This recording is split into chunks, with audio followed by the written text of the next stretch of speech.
Hello students, welcome back to prep on reaching beyond. आप तक अच्छी एजुकेशन पहुंचाने की कोशिश। These days we are conducting a GS course for UPPSC AE exam which is also meant for CIL exam and Vizag exam. और आपके जितने भी एग्ज़ाम्स हैं उनके लिए बेसिक लेवल की जीएस टू द पॉइंट हम कवर कर रहे हैं। और हमने Indian history and Indian polity शुरू कर दिया है। इंडियन हिस्ट्री में हमने इंडस सिविलाइजेशन कवर कर लिया है, वैदिक एज में वैदिक लिटरेचर कवर कर लिया है और आपने उसको समझ लिया होगा, नोट्स बना लिए होंगे, रिवाइज भी कर रहे होंगे। पॉलिटी में भी आपको बेसिक टर्म्स समझाई हैं और कॉन्स्टिट्यूशन मेकिंग कैसे हुई, फ्रेमिंग कैसे हुई, कैसे कॉन्स्टिट्यूएंट असेंबली बनी, कैसे उसके अध्यक्ष बने, उपाध्यक्ष बने, फिर कैसे ड्राफ्टिंग कमेटी बनाई गई अंडर डॉक्टर BR अम्बेडकर। उन्होंने 6 महीने लिए, फिर कमेटीज़ के रिपोर्ट संविधान सभा के सामने आई, उन्होंने डिबेट अपॉन किया। फिर 26 नवंबर 1949 ऑल्सो कॉल्ड कॉन्स्टिट्यूशन डे ये अडॉप्ट किया गया। अडॉप्ट का मतलब बताया आपको कि उस दिन पूरा संविधान लागू नहीं हुआ था।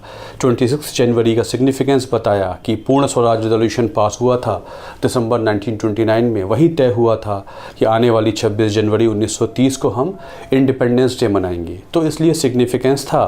तो कॉन्स्टिट्यूशन कमेंस हुआ 26 जनवरी 1950 को। ये हमने यहाँ तक किया और इसके बारे में सब हमने समझ लिया। अब हम आगे बढ़ते हैं और कॉन्स्टिट्यूएंट असेंबली का जो बनाया हुआ संविधान था, कैसे उसने इसको आगे बढ़ाया और कैसे इसमें काम हुआ। तो देखते हैं संविधान के बारे में कुछ और चीज़ें। So constitution was framed by constituent assembly, इतना हमने समझ लिया। अब कॉन्स्टिट्यूशन का इंटरनल स्ट्रक्चर समझते हैं ताकि आपको समझने में आसानी हो। तो कॉन्स्टिट्यूशन में 2 हिस्से होते हैं, पार्ट और शेड्यूल। अब समझते हैं पार्ट क्या होता है और शेड्यूल क्या होता है। पार्ट सभी इंपॉर्टेंट मुद्दों से डील करते हैं, मतलब जितने इंपॉर्टेंट गवर्नेंस के लिए जितनी इंपॉर्टेंट चीज़ें हैं उनके लिए पार्ट ज़रूर होगा। और पार्ट में दिए गए कुछ मुद्दों पर जो एडिशनल नोट्स हैं वो कहलाते हैं शेड्यूल्स। एग्जाम्पल लेते हैं कि जैसे मान लीजिए पार्ट 5 में, फॉर एग्जाम्पल पार्ट 5 में ये बताया गया there shall be a council of states, that is Rajya Sabha. और राज्यसभा में मेंबर्स होंगे। तो अब किस राज्य से कितने मेंबर्स होंगे ये शेड्यूल 4 में दिया गया है। तो शेड्यूल 4 में उस राज्य का नंबर दिया होगा और वो उसमें राज्यों से मेंबर आएंगे, ये पार्ट 5 में दिया है। ऐसे ही यहाँ पर जगह जगह आर्टिकल्स में लिखा हुआ है कि सबको oath of office and secrecy, शपथ लेनी पड़ेगी। अब शपथ के फॉर्मेट शेड्यूल 3 में दिए हैं। यहाँ बता देंगे कि स्टेट लिस्ट पर स्टेट लेजिस्लेचर काम करेगी, यूनियन लिस्ट पर पार्लियामेंट लॉ बनाएगी। अब वो लिस्ट्स कहाँ हैं जिनमें सब्जेक्ट्स मेंशन्ड हैं, ये शेड्यूल 7 में है। तो हर मुद्दे पर पार्ट तो होगा, हर मुद्दे पर शेड्यूल नहीं होगा। इस तरीके से संविधान में 2 हिस्से हो जाते हैं, पार्ट एंड शेड्यूल। इतनी बात समझ में आ गई। अब देखिए पार्ट का जो यूनिट होता है डिवीज़न का वो होता है आर्टिकल। जैसे पार्ट 1 आर्टिकल 1 to 4 है, इससे डिवाइड हो रहे हैं। अब पार्ट 1 का एक सब्जेक्ट मैटर भी होगा। ऐसे ही पार्ट 2 आर्टिकल 5 to 11, इस तरीके से पार्ट बनते चले जाते हैं। अब छोटा मुद्दा है तो हो सकता है पार्ट में सीधे आर्टिकल्स हो और पार्ट ख़त्म हो जाए। लेकिन मान लीजिए पार्ट बड़ा है तो उसमें हो सकते हैं चैप्टर। जैसे एग्जाम्पल से आपको समझाता हूं, पार्ट 5 बहुत बड़ा पार्ट है। अब इसमें चैप्टर्स हैं। अब चैप्टर 1 है यूनियन एग्जीक्यूटिव। चैप्टर 1 है यूनियन एग्जीक्यूटिव, मतलब अब पार्ट 5 जो है वो यूनियन से संबंधित है। यूनियन एग्जीक्यूटिव, केंद्रीय कार्यपालिका। अब यूनियन एग्जीक्यूटिव, फिर यहाँ पर आर्टिकल्स हो जाएंगे कि आर्टिकल 52 से लेकर आर्टिकल 78 तक यूनियन एग्जीक्यूटिव। पार्ट 5th के 2nd चैप्टर में है यूनियन, लेजिस्लेचर मतलब पार्लियामेंट ऑफ इंडिया, भारत की संसद, article 79 to article 122। Chapter 3 legislative powers of president, समझाने के लिए आपको आर्टिकल 123 जिसमें राष्ट्रपति अध्यादेश जारी कर सकते हैं। Part 5 supreme court, union judiciary, part 5 का chapter 4 article 124 to article 147। Part 5 CAGI article 148 to article 151।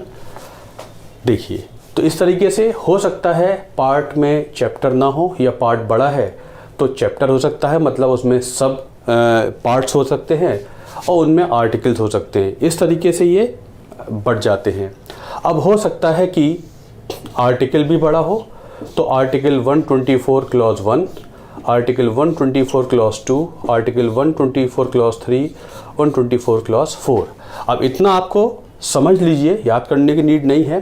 तो आर्टिकल 124(1) में सुप्रीम कोर्ट हुआ करेगा, उसमें इतने जजेस होंगे। आर्टिकल 124 क्लॉज 2 में बताया गया अपॉइंटमेंट कैसे होगा। 3 में बता दिया गया उनकी क्वालिफिकेशंस क्या होंगी सुप्रीम कोर्ट जजेस की। 4 में बता देंगे कि उनका रिमूवल कैसे किया जाएगा, महाभियोग कैसे लाया जाएगा।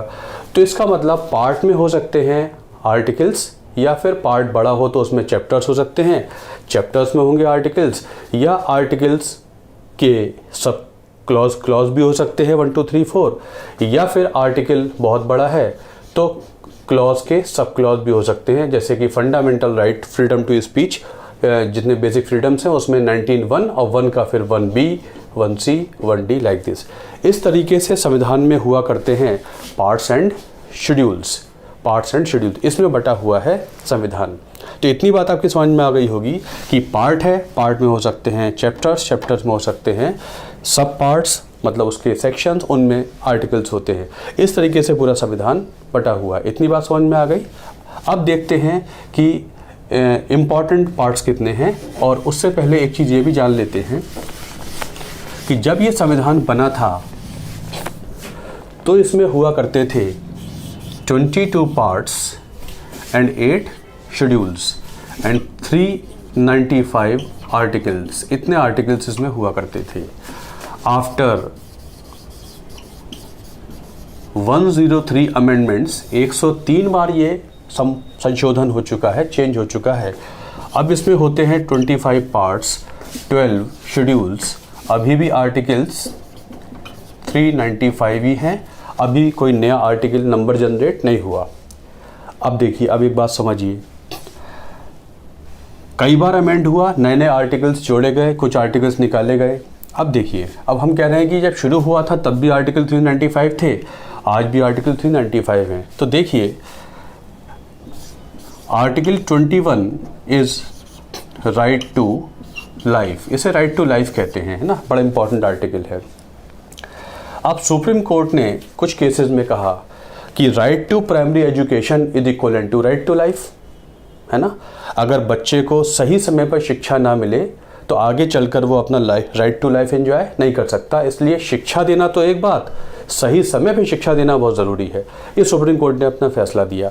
अब इसको पार्लियामेंट ने एक नया आर्टिकल क्रिएट कर दिया, राइट टू प्राइमरी एजुकेशन। आगे बात समझ में, इसका मतलब कॉन्स्टिट्यूशन इनको 2 आर्टिकल्स नहीं पढ़ता है। अगर वो 2 आर्टिकल पढ़ता तो यहाँ 396 हो जाते। कॉन्स्टिट्यूशन इनको एक ही मानता है। अगर हम ऐसे काउंट करेंगे, मतलब अलग अलग काउंट करेंगे, तो ये 460 से 70 का भी हो सकते हैं, लेकिन संविधान इनको एक ही काउंट करता है। उस तरीके से काउंट करें तो बहुत ज़्यादा आर्टिकल्स हैं।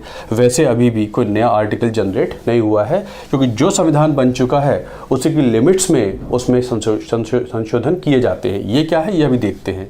तो जब संविधान बना था तब 22 पार्ट्स थे, 8 शेड्यूल्स थे, और आज 25 पार्ट्स और 12 शेड्यूल्स हैं। कई सारे शेड्यूल पार्ट हटाए गए, ऐड किए गए, शेड्यूल 4 ऐड किए गए, तो 12 शेड्यूल्स हो जाते हैं। नंबर ऑफ आर्टिकल्स पहले भी 395 थे, आज भी 395 कॉन्स्टिट्यूशन में अलग अलग काउंट करेंगे तो 460-68 से ज़्यादा आर्टिकल्स हो जाते हैं कॉन्स्टिट्यूशन में। तो ये कुछ इंटरनल स्ट्रक्चर हमने इसका थोड़ा सा हमने इसका जायज़ा लिया। अब देखते हैं कि इम्पॉर्टेंट पार्ट्स, क्योंकि आपके एग्ज़ाम में कभी कभी क्वेश्चंस पार्ट से भी आ जाते हैं, तो कुछ आपको पार्ट्स बता दूं मैं। वैसे तो पढ़ते पढ़ते भी हो जाएगा, जब हम कैरी ऑन करेंगे तो भी पार्ट्स आ जाएंगे, बट आपकी समझ के लिए part 1 India and it's union, article 1 to 4। India and it's union article 1 to 4 ये पार्ट 1 ऑफ द कॉन्स्टिट्यूशन कहलाता है। इसमें बता रखा है कि इंडिया और क्या इंडिया में स्टेट्स वगैरह होती हैं उसके बारे में शॉर्ट में बता रखा है। पार्ट 2 सिटीजनशिप, आर्टिकल 5 to 11 नागरिकता के बारे में यहाँ दे रखा है। पार्ट 2 में इम्पॉर्टेंट आपके एग्ज़ाम के लिए सिटीजनशिप पे प्रॉब्लम चल रही है तो आर्टिकल 5 to 11 पार्ट 2 हो जाता है। पार्ट 3 एग्ज़ाम के लिए बड़ा ही important, fundamental rights, article 12 to 35 बड़ा इम्पॉर्टेंट पार्ट है। फंडामेंटल राइट्स आर्टिकल 12 से 35 हो जाता है। Part 4 directive principles of state policy, article 36 to 51। अब ये जो पार्ट हैं ये बेसिकली कहलाते हैं प्रिंसिपल्स ऑफ द कॉन्स्टिट्यूशन। ये संविधान के बेसिक प्रिंसिपल्स हैं, उसूल हैं। इनकी एप्लीकेशन बाकी पार्ट्स हो जाते हैं, आपको समझाने के लिए बता रहा हूँ।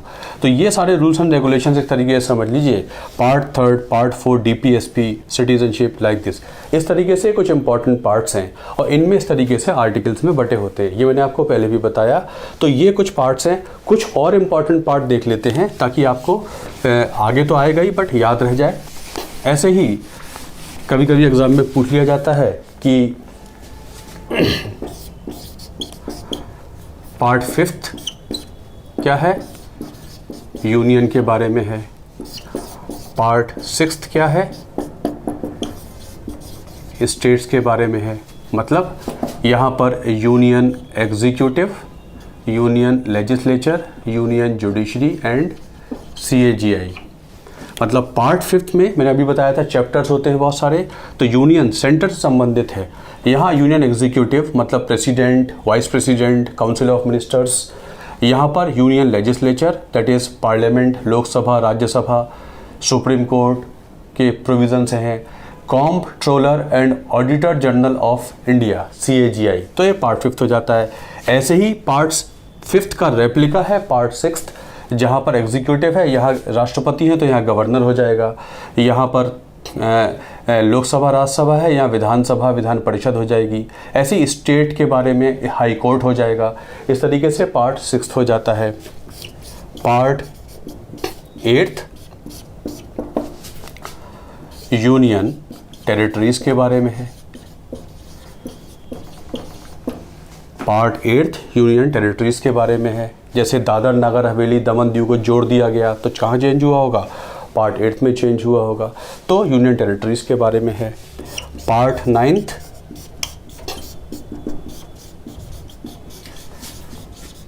पंचायत के बारे में है। ये आपको याद रह जाए तो बहुत अच्छा रहेगा। Part 9 capital A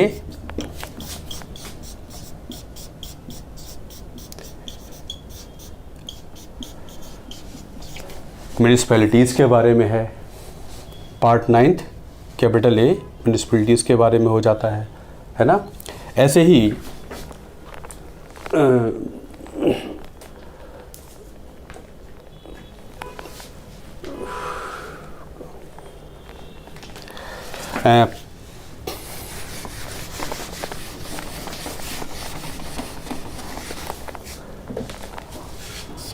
part 9th B cooperatives के बारे में हो जाता है, पार्ट 15th इलेक्शंस के बारे में हो जाता है ना, जो इम्पोर्टेंट है वो बता रहा हूँ आपको, इलेक्शंस के बारे में हो जाता है, पार्ट 18th इमरजेंसी प्रोविजंस आ जाते हैं पार्ट 18th में, पार्ट 20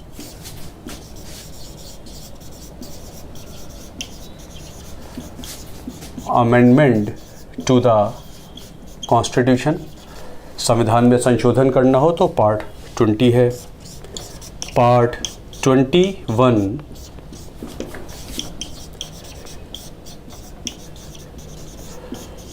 टेम्परेरी प्रोविजंस, जैसे कि आर्टिकल 370 जम्मू कश्मीर वाला, तो पार्ट 21 हो जाता है, एंड पार्ट 22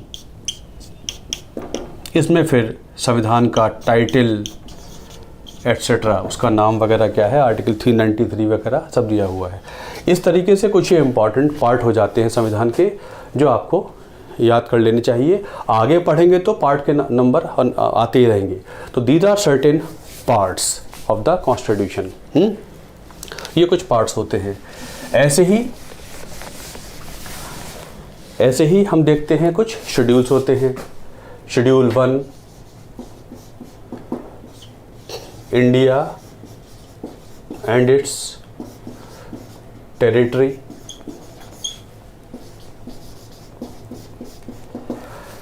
भारत और उसमें कितने राज्य हैं। पार्ट 1 में बताया जाएगा कि भारत है क्या, वो राज्यों का संघ है, लेकिन राज्य भारत और उसमें कितने राज्य हैं, कितना उनका एरिया है, ये सब कहाँ मिलेगा, शेड्यूल 1 में। शेड्यूल 2 में सैलरीज वगैरह लिखी रहती थी। शेड्यूल 3 में ओथ, शपथ, जो शपथ के फॉर्मेट हैं वो लिखे रहते हैं। शेड्यूल 4 में सीट्स इन राज्यसभा, किस राज्य की राज्यसभा में कितनी सीट्स हैं, कहाँ लिखा है, शेड्यूल 4 में। शेड्यूल 5 एंड शेड्यूल 6 ये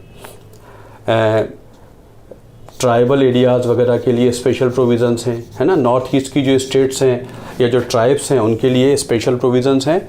शेड्यूल 5 एंड शेड्यूल 6 हो जाते हैं। ऐसे ही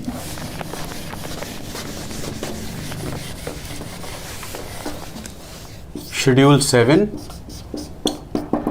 में 3 लिस्ट्स हैं, union list, state list, concurrent list. और इसमें सब्जेक्ट्स कौन कौन से हैं, कितने हैं, ये हम मेन क्लासेस में देख लेंगे। शेड्यूल 8 इसमें लैंग्वेजेस हो जाती हैं, है ना। शेड्यूल 9 इसमें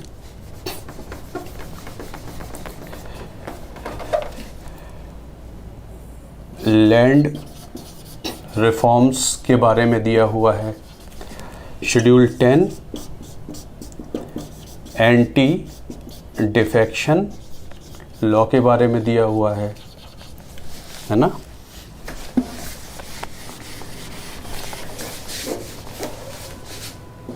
शेड्यूल 11 पंचायत की लिस्ट है। शेड्यूल 12 म्युनिसिपैलिटी की लिस्ट है ना। ये मैंने आपको शॉर्ट में बताया, अभी हम इसको डिटेल में भी करेंगे आगे चलकर। इनकी पूरी डिटेलिंग लेंगे हम इसमें कि कैसे कैसे क्या होता है।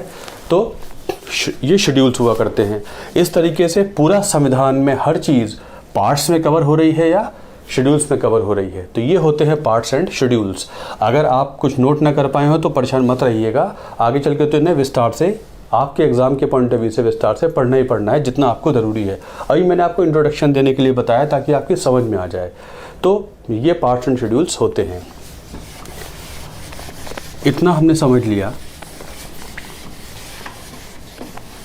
अब देखते हैं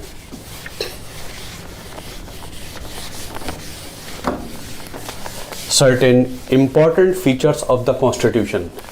संविधान के कुछ इंपॉर्टेंट फीचर्स देखते हैं, है ना, सेलिएंट फीचर्स। यहाँ से कुछ पॉलिटी की समझ बनेगी आपकी, कुछ कंसेप्ट्स आपको समझाता हूँ। Salient features of the constitution. तो सबसे पहले तो आप ये जानिए कि Indian constitution is the lengthiest known constitution in the world. ये माना जाता है कि सबसे बड़े संविधानों में से सबसे बड़ा संविधान भारत का संविधान है। It is the lengthiest known constitution in the world, क्योंकि इसी संविधान में यूनियन के बारे में भी बता रखा है। मतलब ये यूनियन का संविधान भी है और स्टेट्स का भी है।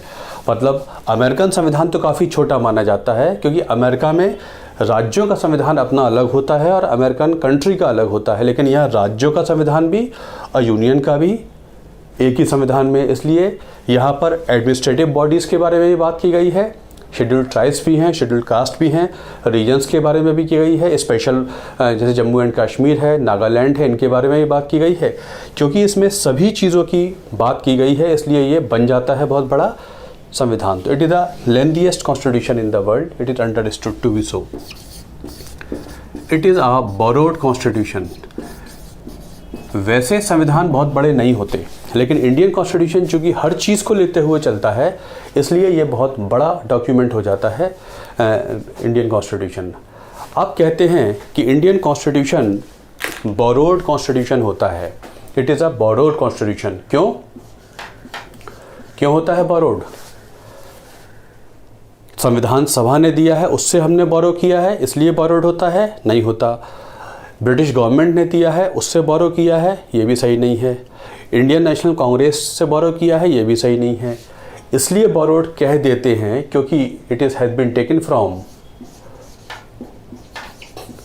अदर कॉन्स्टिट्यूशंस, है ना। दुनिया में बहुत सारे संविधान ऑलरेडी काम कर रहे हैं। जैसे अमेरिकन कॉन्स्टिट्यूशन 1787 में आ चुका था, जो डेमोक्रेटिक कॉन्स्टिट्यूशंस का मॉडल कॉन्स्टिट्यूशन माना जाता है, काफ़ी पहले से काम कर रहा था, हमने वहाँ से कुछ लिया। ऐसे फ्रेंच रिवॉल्यूशन हुआ 1789 में, फिर वहाँ का कॉन्स्टिट्यूशन बनना शुरू हुआ, कुछ वहाँ से लिया, कुछ आयरलैंड से लिया, इंग्लैंड से लिया।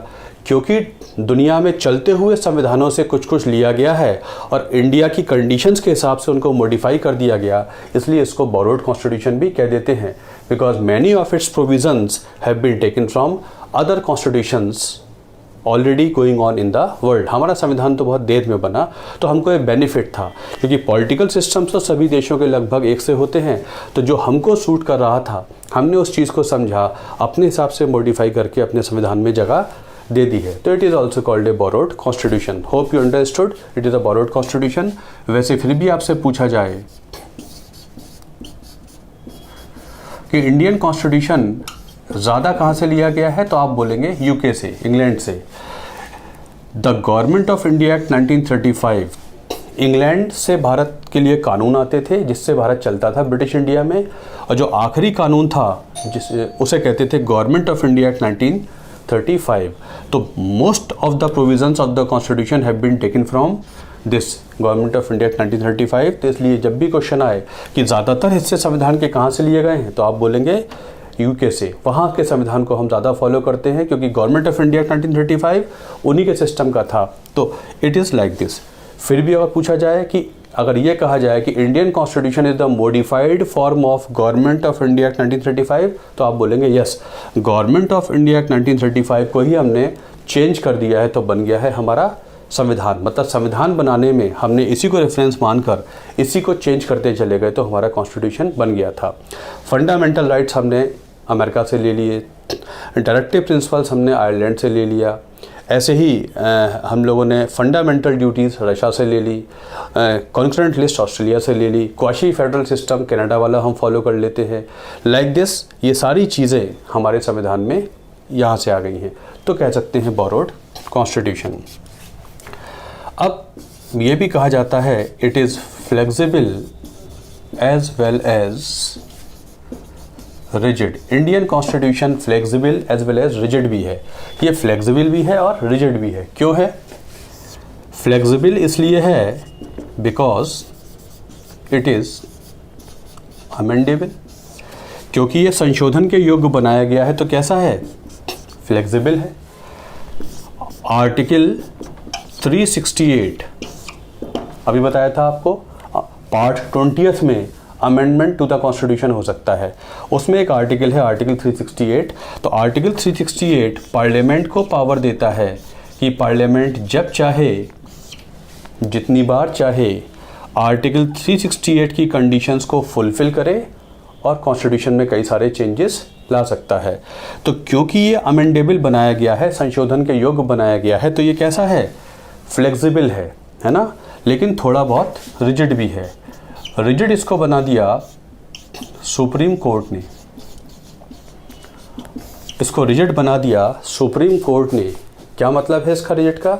सुप्रीम कोर्ट ने कहा कि जो भी हम कह देंगे कि ये संविधान का मूलभूत ढांचा है, जो भी एरियाज, जो भी प्रोविजंस हम कह देंगे कि ये संविधान का बेसिक स्ट्रक्चर है, वो not amendable even under article 368। संविधान, सुप्रीम कोर्ट ने कहा केशवानंद भारती केस में, आगे समझेंगे इसे, केस में कि बेसिक संविधान का एक मूलभूत ढांचा है, मतलब फाउंडेशन है। अगर इस फाउंडेशन को हिला देंगे तो पूरा स्ट्रक्चर क्रम्बल कर जाएगा, टूट जाएगा। तो जो जो बेसिक स्ट्रक्चर है वो आर्टिकल 368 से भी चेंज नहीं हो सकता।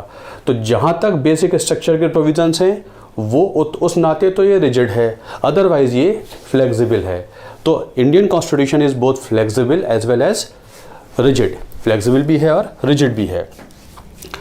क्या संविधान फ्लेक्सिबल होना चाहिए, रिजिड होना चाहिए? दोनों ही नहीं होना चाहिए। अगर बहुत रिजिड होगा तो चेंज होने योग्य नहीं होगा, और संविधान चेंज होना ही चाहिए, क्योंकि संविधान देश की प्रॉब्लम्स का एक सॉल्यूशन है, उसका ये सॉल्यूशन है, रेडीमेड सॉल्यूशन है। और प्रॉब्लम्स का नेचर चेंज होता रहता है। जो प्रॉब्लम्स आज से 50 साल पहले नहीं थी वो आज उभर के आ रही हैं। राइट टू इक्वलिटी की बात हो रही है कि साबरीमाला टेम्पल में सबको जाने दिया जाए। इस तरीके से बहुत सारी चीज़ें उभर के आएंगी जो हमको नहीं पता। तो संविधान इतना थोड़ा तो डेलीगेट ऐसा बनाया जाए कि इसमें नए विचारधारा को समाहित किया जा सके, उस नाते फ्लेक्सिबल होना चाहिए, वरना तो एक पर्टिकुलर पीरियड को ये वैलिड होगा, उसके बाद ये वैलिड होना बंद हो जाएगा। तो फ्लेक्सिबल भी होना चाहिए, लेकिन इतना फ्लेक्सिबल भी नहीं होना चाहिए कि इसे बार बार पार्लियामेंट चेंज करता रहे। इसलिए आर्टिकल 368 में कहते हैं कि ये special majority of Lok Sabha, special majority of Rajya Sabha, मतलब 2/3 लोकसभा 2/3 राज्यसभा की मेजॉरिटी नहीं होगी तो संविधान संशोधन नहीं होगा। इसलिए फ्लेक्सिबल भी है और रिजिड भी है। तो सुप्रीम कोर्ट ने कह दिया कि कुछ चीज़ें कभी चेंज नहीं हो सकती, इवन 368 से भी चेंज नहीं हो सकती। तो it is called flexible as well as rigid. मेरे ख्याल से आपकी बात समझ में आ गई होगी। तो ये फ्लेक्सिबल भी कहलाता है और रिजिड भी कहलाता है। कहने का मतलब मैनी ऑफ द प्रोविजंस, है ना, many of the provisions can be amended any number of times. बहुत से प्रोविजंस तो कई बार चेंज हो सकते हैं, लेकिन कुछ कुछ प्रोविजंस कभी भी चेंज नहीं हो सकते। Some of the provisions can never be changed and many of the provisions can always be changed. इसलिए फ्लेक्सिबल भी है और रिजिड भी है। अगर थोड़ा सा एक कदम आगे बढ़ के आपसे पूछ लिया जाए कि भारतीय संविधान फ्लेक्सिबल ज़्यादा है या रिजिड ज़्यादा है, तो आप आंसर देंगे फ्लेक्सिबल ज़्यादा है, क्योंकि ये 103 बार चेंज हो चुका है। आज तक इसमें 103 बार चेंजेस आ चुके हैं, 103 अमेंडमेंट्स हो चुके हैं। कहने का मतलब हमारा संविधान उभरती हुई समस्याओं के लिए एड्रेस करता है, उनके लिए जागरूक है, लिविंग डॉक्यूमेंट है। मतलब ये जनरेशन टू जनरेशन की उभरती हुई प्रॉब्लम्स को एड्रेस करने की क्षमता रखता है। इसलिए इसे फ्लेक्सिबल और रिजिड दोनों कहते हैं। फिर भी पूछा जाए तो आप बोल देंगे yes it is flexible as well as rigid, but it is more flexible. Why? Because it has been amended 103 times so far. आज तक एक आर्टिकल 368 के थ्रू हम 103 बार संविधान को अमेंड कर चुके हैं। तो ये फ्लेक्सिबल भी है और रिजिड भी है। मैंने आपको एक बहुत इंपॉर्टेंट कंसेप्ट समझाया है फ्लेक्सिबिलिटी और रिजिडनेस का, क्यों होना चाहिए रिजिड, क्यों होना चाहिए फ्लेक्सिबल। ठीक है, अब आगे देखते हैं और इसकी हाइलाइट्स क्या हैं, सैलिएंट फीचर्स क्या हैं। ये कहा गया कि इंडियन कॉन्स्टिट्यूशन रिटन कॉन्स्टिट्यूशन है। हम कहते हैं हमारा कॉन्स्टिट्यूशन रिटन कॉन्स्टिट्यूशन है। इसका मतलब समझ लीजिए, रिटन का मतलब क्या होता है। रिटन का मतलब होता है कि any change in it has to be as पर इट्स ऑलरेडी mentioned provisions। देखिए रिटन का मतलब, एक क्लासिफिकेशन के अनुसार संविधान दो तरीके के होते हैं, written and unwritten. Most of the constitutions in the world are written constitution. जब हम कहते हैं कॉन्स्टिट्यूशन रिटन है तो हम समझते ये है कि रिटन कॉन्स्टिट्यूशन में जो भी चेंज होगा, मैंने बताया आर्टिकल 368 में चेंज हो सकता है, तो रिटन कॉन्स्टिट्यूशन ये कहता है कि मेरे अंदर जो भी चेंज लाना है वो मेरी हदों में ही लाना पड़ेगा। जो प्रोविजंस मैंने पहले बता दिए हैं उनकी समझ के अनुसार, उनके इंटरप्रिटेशन के अनुसार ही चेंज करना होगा। मैंने अपनी लिमिट्स तय कर दी हैं कि मुझे मेरी लिमिट्स के बाहर चेंज नहीं कर सकते। तो एक मीनिंग तो रिटन कॉन्स्टिट्यूशन का ये होता है कि संविधान खुद बता देता है कि मुझे कहाँ तक चेंज कर सकते हैं। तो इसका मतलब जब भी ऐसा होगा,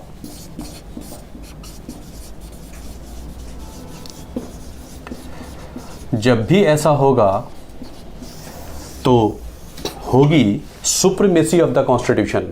मतलब जिस जिस देश में रिटन कॉन्स्टिट्यूशन है वहाँ पर संविधान सर्वोपरि होता है। सबसे ऊपर कौन होता है? संविधान होता है। उस संविधान के अंतर्गत काम करने वाले ऑर्गन्स, चाहे एग्जीक्यूटिव हो, लेजिस्लेचर हो, जुडिशरी हो, यूपीएससी हो, इलेक्शन कमीशन हो, वो सब सारी पावर्स कहाँ से लेते हैं? कॉन्स्टिट्यूशन से लेते हैं। तो रिटन कॉन्स्टिट्यूशन का अगला मीनिंग होता है कि उस देश में संविधान सर्वोपरि होता है, संविधान से ऊपर कोई नहीं होता। तो इंडिया ने लिया है रिटन कॉन्स्टिट्यूशन। वैसे इंडिया इंग्लैंड को फॉलो करता है और इंग्लैंड में है अनरिटन कॉन्स्टिट्यूशन। तो अनरिटन क्या होता है ये आप समझ लीजिए। अनरिटन कॉन्स्टिट्यूशन में जो वहाँ के लॉज वगैरह होते हैं, जो वहाँ पर पार्लियामेंट लॉ बनाती रहती है, वही बनता चलता है संविधान। वहाँ ऐसा नहीं है कि एक डॉक्यूमेंट बाकायदा लिख के बनाया गया है, संविधान सभा ने बनाया, एक तारीख से उसे लागू किया था। अनरिटन कॉन्स्टिट्यूशन तो इवॉल्व होता रहता है। वहाँ की पार्लियामेंट जो भी लॉ बनाती रहेगी वही बन जाता है वहाँ का संविधान। समझ में आया? इसका मतलब वहाँ के संविधान को डिफाइन कौन करेगा? वहाँ के संविधान को डिफाइन करेगी वहाँ की पार्लियामेंट, बिकॉज पार्लियामेंट के पास लॉ बनाने की पावर है और जो पार्लियामेंट लॉ बना देगा वही बन जाएगा संविधान। तो अनरिटन कॉन्स्टिट्यूशन होता है। इसका मतलब जहाँ पर अनरिटन कॉन्स्टिट्यूशन होता है वहाँ पर कौन सुप्रीम होगा? वहाँ पर पार्लियामेंट्री सुप्रीमेसी होती है। वहाँ पर कौन सुप्रीम है? पार्लियामेंट सुप्रीम है। और जहाँ रिटन है वहाँ कौन सुप्रीम है? कॉन्स्टिट्यूशन सुप्रीम है। तो वैसे हम इंग्लैंड को फॉलो करते हैं, लेकिन यहाँ हमने रिटन कॉन्स्टिट्यूशन लिया है, हमने अनरिटन नहीं लिया है। इंग्लैंड का और न्यूजीलैंड का अनरिटन कॉन्स्टिट्यूशन है। ज़्यादातर most of the constitution in the world are written constitution. England की पार्लियामेंट जो कह दे वही बन जाएगा वहाँ का संविधान। हमारे यहाँ पार्लियामेंट वही कह सकती है जो ऑलरेडी कहा जा चुका है कॉन्स्टिट्यूशन में। इसलिए हमारी पार्लियामेंट संविधान को अमेंड तो करेगी 368 आर्टिकल में, लेकिन संविधान के अनुसार करेगी। पार्लियामेंट संविधान के ऊपर जाकर अमेंड नहीं कर सकती। यहाँ पर जो वो कह देगी वही बन जाएगा वहाँ का संविधान। तो इंडिया ने अडॉप्ट किया है written constitution. American constitution is written constitution. वैसे इंग्लैंड को फॉलो करते हैं, लेकिन इसमें हमने इंग्लैंड को फॉलो नहीं किया। तो इस तरीके से दो तरीके के हो जाते हैं constitution. Indian constitution is a written constitution.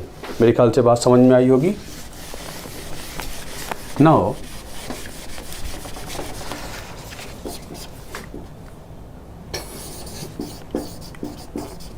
Indian Constitution guarantees fundamental rights. ये फंडामेंटल राइट्स गारंटी करती है with remedies. Indian constitution guarantees various fundamental rights with remedies.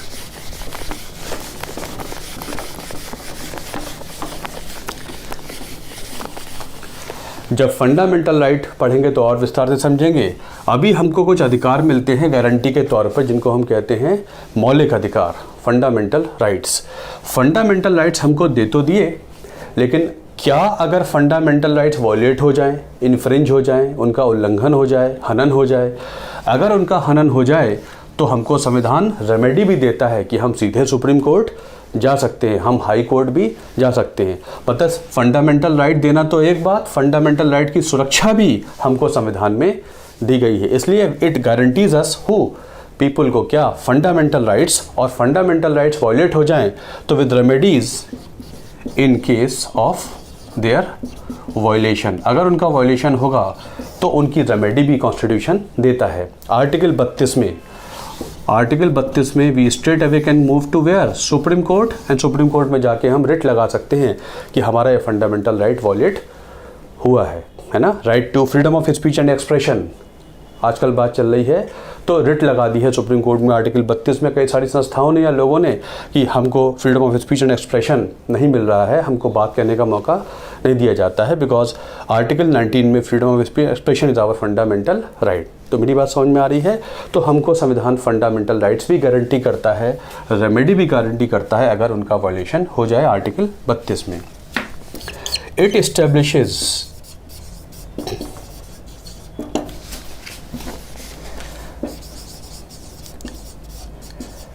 independent judiciary with power of judicial review। समझिए, हमारे constitution ने judiciary बनाई है, और judiciary कैसी है, इंडिपेंडेंट है। सुप्रीम कोर्ट, हाई कोर्ट्स किसके अंडर में काम करते हैं, कोर्ट के अंडर में काम करते हैं, सरकारों के अंडर में काम नहीं करते, फ्री है, विदाउट एनी फियर और फेवर जुडिशरी काम करती है, ऐसा संविधान ने बनाया है। और जुडिशरी के पास, जुडिशरी की पावर्स कहाँ से निकलती हैं, कॉन्स्टिट्यूशन से, because we follow a written constitution, supremacy of the constitution है। तो जुडिशरी सरकारों के अंडर में काम नहीं करती, पार्लियामेंट के अंडर में काम नहीं करती, वो तो इंडिपेंडेंट है, उसके पास एक जुडिशियल रिव्यू की पावर है। मतलब 3 ऑर्गन्स होते हैं, मैंने आपको बताया, एग्जीक्यूटिव, लेजिस्लेचर एंड जुडिशरी। अगर एग्जीक्यूटिव और लेजिस्लेचर कॉन्स्टिट्यूशन के अनुसार काम ना करे तो जुडिशरी उनके एक्शंस को रिव्यू कर लेगी कोर्ट में, तो जुडिशियल रिव्यू हो जाता है। अगर आपने कोई गलत एक्शन किया है, गलत लॉ पास किया है, सरकार ने किसी को बेवजह बंद कर दिया है, या सरकार ने कुछ गलत एक्शन लिया है, गलत कानून बनाया है, तो सुप्रीम कोर्ट तुरंत जुडिशियल रिव्यू कर देगा, कहेगा आपका ये कानून गलत है, इस कानून को आप चेंज कीजिए क्योंकि ये कानून संविधान के अनुसार नहीं है। And we follow a written constitution, और रिटन कॉन्स्टिट्यूशन कहता है कि संविधान कहता है कि मुझको मेरी हदों में ही चेंज कर सकते हैं। तो सुप्रीम कोर्ट के पास एक बड़ी इंपॉर्टेंट पावर है जुडिशियल रिव्यू की, तो उसके पास जुडिशियल रिव्यू की पावर होती है। सरकार के किसी भी एक्शन को जो लगता है कि संविधान के अनुसार नहीं है, उसे वो जुडिशियल रिव्यू कर देती है। जैसे राष्ट्रपति शासन किसी राज्य में लगा दिया जाए, तो सुप्रीम कोर्ट में चैलेंज हो गया, सुप्रीम कोर्ट ने कहा कि हाँ, हमारी समझ में आता है कि इस राज्य में राष्ट्रपति शासन के हालात नहीं हैं, आपका फैसला, एग्जीक्यूटिव एक्शन हम गलत करार करते हैं कि ये संविधान के अनुसार नहीं है, तो सुप्रीम कोर्ट कर देगा जुडिशियल रिव्यू। उसके पास एक बड़ी इंपॉर्टेंट पावर है जुडिशियल रिव्यू की। तो सुप्रीम कोर्ट और या कोर्ट्स इंडिपेंडेंट हैं। ऐसे ही the constitution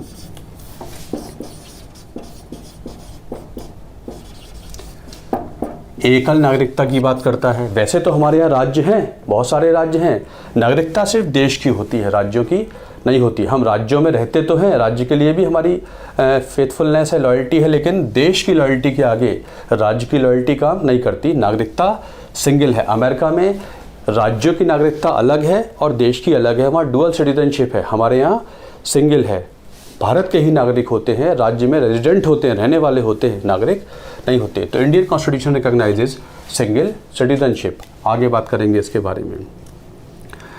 Indian constitution provides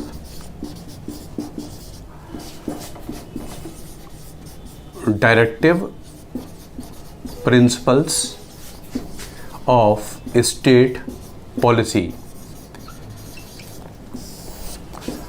for socio economic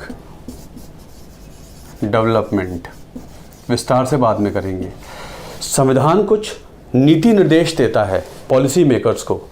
ये हैं directive principles of state policy, और इनको यदि फॉलो किया जाए तो लोगों का सोशियो इकोनॉमिक डेवलपमेंट हो जाएगा, उनको शिक्षा दी जाए, हेल्थ दी जाए, एजुकेशन दी जाए, सुरक्षा दी जाए, वातावरण अच्छा रखा जाए, एनिमल्स का ध्यान रखा जाए, एग्रीकल्चर का ध्यान रखा जाए, बच्चों का ध्यान रखा जाए, बुजुर्गों का ध्यान रखा जाए, सबको इक्वलिटी मिले, इस तरीके से बहुत सारी बातें हैं। तो directive principles of state policy, social, सबको इक्वल जस्टिस मिले, ये सोशियो इकोनॉमिक डेवलपमेंट का पार्ट कौन सा है? पार्ट 4 जिसे कहते हैं DPSP। तो ये भी देता है। इट एस्टेब्लिशेस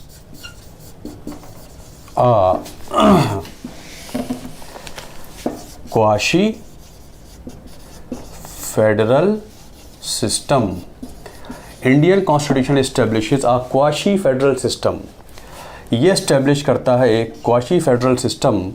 संघीय प्रणाली तो हमारे यहाँ फॉलो होती है, मतलब भारत राज्यों का एक संघ है, लेकिन फेडरल सिस्टम कंप्लीटली फॉलो नहीं होता, वो क्वाशी है, मतलब हाफ फेडरल है। कहने का मतलब संघीय प्रणाली को हम फॉलो तो करते हैं लेकिन पूरी तरीके से फॉलो नहीं करते। संघों के, राज्यों के अधिकार अपनी जगह हैं, लेकिन संघ अपने पास कुछ स्पेशल पावर्स रखता है। तो Indian constitution establish a quasi federal system. अब ये क्वाशी फेडरल सिस्टम क्या होता है, ये एक बहुत बड़ा कंसेप्ट है, इसको हम बाद में देखेंगे। क्वाशी फेडरल सिस्टम क्या होता है? तो Indian constitution establishes a quasi federal system. Quasi federal system में बेसिक कंसेप्ट होता है distribution of powers between union and states. Union और भारत के राज्यों के बीच में पावर्स का बंटवारा है, जो मैंने आपको डिस्ट्रीब्यूशन ऑफ पावर्स बताया था। तो वैसे तो राज्यों के पास बहुत सारी पावर्स हैं, लेकिन स्पेशल सर्कमस्टांसेस में सेंटर राज्यों की पावर ले लेता है। जब राज्य सेंटर के अधीन हो और ऐसी संविधान में परमिशन हो तो उसे कह देते हैं क्वाशी फेडरल सिस्टम। मतलब शॉर्ट में समझ लें, विस्तार से बाद में समझेंगे। क्वाशी फेडरल सिस्टम में centre is more powerful than state. Centre जब चाहे कुछ स्पेशल सर्कमस्टांसेस में राज्यों की पावर अपने हाथ में ले सकता है। ऐसा कैसे होगा ये हम आगे चल के देख लेंगे। तो ये हमने कुछ इंडियन कॉन्स्टिट्यूशन के सेलिएंट फीचर्स डिस्कस किए, ये होते हैं कुछ इंपॉर्टेंट फीचर्स। तो कंसेप्ट भी हैं। तो I think you have understood कि कॉन्स्टिट्यूशन का इंटरनल स्ट्रक्चर कैसे होता है और क्या क्या उसके सेलिएंट फीचर्स हुआ करते हैं। सो रिटन कॉन्स्टिट्यूशन कैसे कहते हैं, बोरोड क्यों कह देते हैं, लेंथीएस्ट क्यों है, फ्लेक्सिबल और रिजिड का कंसेप्ट क्या है, इंडिपेंडेंट जुडिशरी का मतलब क्या होता है, फेडरल और विस्तार से करेंगे, DPSP का उद्देश्य क्या है, डायरेक्टिव प्रिंसिपल्स का उद्देश्य क्या है। तो this is what are important features of Indian constitution. तो मैं समझता हूँ आपकी ये बातें समझ में आई होंगी। इनको आप नोट्स बना ही लिए होंगे, आपने देख के बनाइएगा और इनको आप समझिए। और अगले लेक्चर में हम समझेंगे कि what is quasi federal system, वो क्या होता है, और प्रीएम्बल टू द कॉन्स्टिट्यूशन क्या है, इसको समझेंगे। तो thanks a lot for watching this video. इस वीडियो को आगे शेयर कीजिए। प्रेप ऑन के वीडियोज़ आपको समझ में आ रहे हो, अच्छे लग रहे हो तो ज़रूर शेयर कीजिए, और नहीं अच्छे लग रहे हो तो मुझे ज़रूर बताइए कि क्या क्या कमियां हैं। पिछले वीडियो लेक्चर्स में कुछ लाइट की समस्या थी, मार्कर की समस्या थी, मैंने उसे सॉल्व करने की कोशिश की है कि थोड़ा सा उसमें अंधेरा सा दिख रहा था। I have tried to improve it. फिर भी हो तो आप बताइए, और हर तरीके से हर डायमेंशन पर, एकेडमिक डायमेंशन या नॉन एकेडमिक पर, हम इसे इम्प्रूव करने की कोशिश करेंगे। So thanks a lot for watching this video. अपनी पढ़ाई जारी रखिएगा, खूब मेहनत करिए। You are bound to become successful. Always be positive, never think of any failure. You are going to be successful, I assure you. आप मेहनत कीजिए और पॉजिटिव रहिए। हमेशा अपने आप को पॉजिटिव डायमेंशंस देते रहिए, हमेशा पॉजिटिव सोचिए, हमें बिल्कुल नेगेटिव सोचिए ही नहीं। You will become definitely become successful. So thanks a lot once again.